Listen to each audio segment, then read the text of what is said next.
We're going to be discussing very briefly some best practices to ensure that we are creating session openings and closings that are effective for our audience. Earlier in the course, we built up our background knowledge of best practices in technology training and best practices in adult learning theory, and we have a real opportunity to apply some of those best practices in the session opening and closing. If you remember back when we discussed best practices in technology training, we spoke about the importance of having a very structured and strong framework for participants to revert back to throughout the session to make sure that they were on course and they were oriented to the learning, what was already learned and what was coming up next. So the first thing that we want to make sure that we have laid out for our participants in the session opening is we want to be sure that they are very well aware of the learning objectives. So we want to introduce the learning objectives to our participants. And then we also want to be sure when we're giving them an overview of the topics that we're introducing the biggest idea to the smallest. So here's where we would have an opportunity, as we previously discussed, to discuss the product's capabilities in real-world applications and to also show some example of student work with that particular product. Later, when you get into some direct instruction, you can go ahead and talk more about the user interface and specific functionalities. But in the session opening, it's a very good opportunity to already introduce the product's capabilities and real-world applications and some sample student work to get the participants engaged in the session to come. We also want in the session opening to list out very specifically the functionalities that the participants will be seeing. And it probably, or if, especially if it's a new audience or audience that's new to the product, they may not understand what the functionalities, they won't have a reference point for what they are yet, but it's still good to give them a preview of what's to come. It makes them feel a little bit more relaxed and open to the learning. And it's also a best practice, as we previously discussed, to provide them with some guiding questions. So rather than just give them the objectives, we can, or just bluntly state what's to come, you can rephrase it in a question. So rather than saying we're going to use Photoshop to create a visual story, you can say, how can we use Photoshop to create a visual story? You can post that question.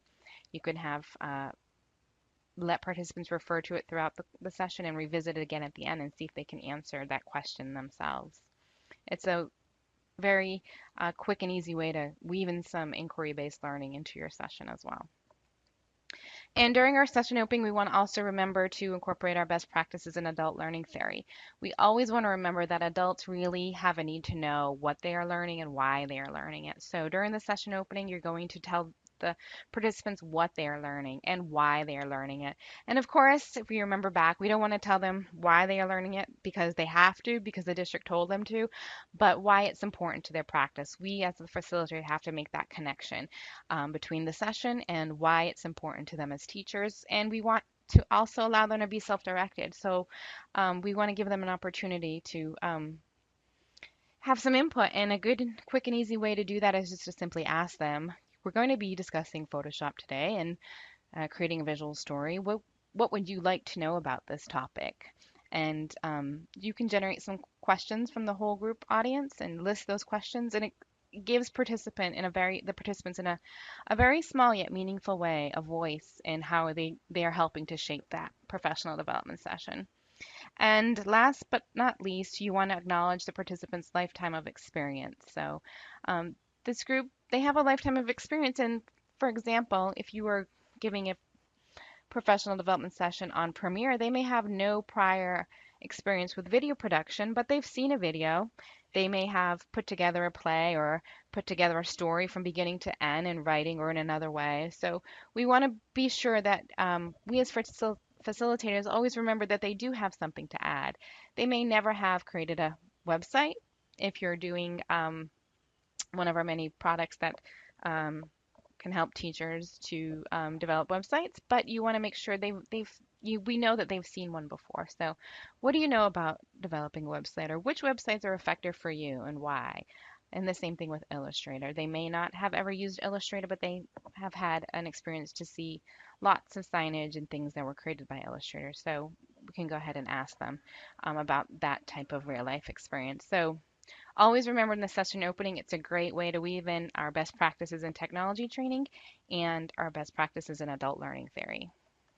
In a session opening, you're going to provide participants with an overview, as we just discussed, a very clear overview where you outline the objectives and the functionalities, and you connect for the learner the what and the how and the why they're going to learn, and incorporate some of those best practices in technology training and adult learning theory. So, session opening has a strong overview and it also has a warm up. And a warm up would take place right before direct instruction. And there are many types of warm ups out there and teacher resource and reference material, and you can find many warm ups online.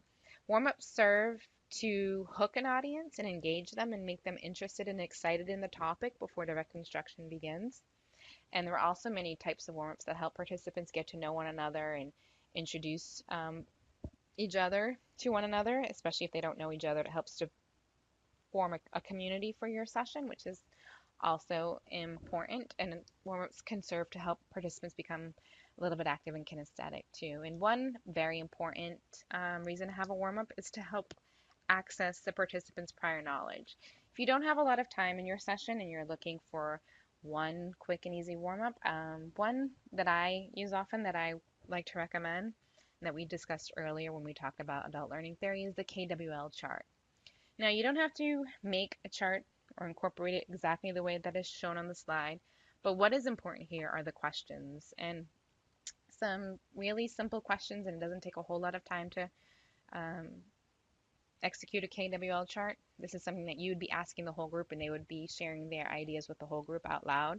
But you would ask the group, what do you know? What do you know about the topic? And we already discussed that an adult learner will always know something about the topic, even if they know nothing about the product, but they will have some real life experience. And this is very important to help them connect their prior knowledge with the new um, knowledge to come. It serves as a resource and it helps to make them feel validated by just acknowledging that they do have some prior experience. And it helps to meet the needs of the adult learner on a few levels. And then by asking them simply, what do you want to know? And again, we just reviewed this. This helps them to feel self-directed. It's a very quick one question, but it's an easy tool, but it helps them to, in some way, form the learning that's to come, to give input on the workshop. And it could be very well that you don't know how to answer their question, or you don't have an opportunity to answer their question during the workshop, and that's okay. You can loop back to that participant later and say, I'm not sure about this, let me get back to you, or I'm not sure about this, but I know somebody who is, let me refer you to this person or this resource. So it's okay if they add things that they would like to know that's not possible to address in the session, or you don't know how to address in the session, but it's more important that you give them an opportunity in a space to put in their voice and in their questions and help to shape the learning in that way. And then at the end of the session, you could go back and just revisit the question and say, what did you learn today? And this helps to summarize the session and the session, and it helps participants to restate their learning, and that helps them to retain it as well. So one very quick and easy tool for a session opening is the KWL. You don't have to incorporate this. You can incorporate another favorite warm-up activity that you have, but this is one warm-up activity to keep in mind because it does meet the needs of the adult learner in a few ways. We also want to make sure we have a very well-planned session closing, and oftentimes, especially when we're pressed for time, we it's very tempting to cut back on the session closing or just kind of scratch it all together and let the participants work to the end. But we do want to make time to plan for and execute a session closing. And during the session closing, you're going to revisit the topics, but there's also an opportunity to provide an assessment, and we'll talk about this at a future date. But the assessment is really for us as professional development facilitators and designers to see how the participants are learning, and if they're not learning or achieving the objective, then it's really something for us to reflect on. How can we change our design and facilitation practice so that we're being more effective as instructors? It's also an opportunity to just get feedback from the participants, to hear from them how they think the session went and what worked for them and what didn't work for them. During the session closing too, we just want to revisit the objectives, revisit the guiding questions, see if the participants can answer the guiding questions, revisit the KWL chart, answer any other questions that we have. It's just very important that we're wrapping the entire session up. We're leaving them reviewing the key points, addressing the questions, and making sure that our framework has a strong beginning and end, and that we've addressed all the points that we wanted to, and that our entire professional development session is as effective as we can make it.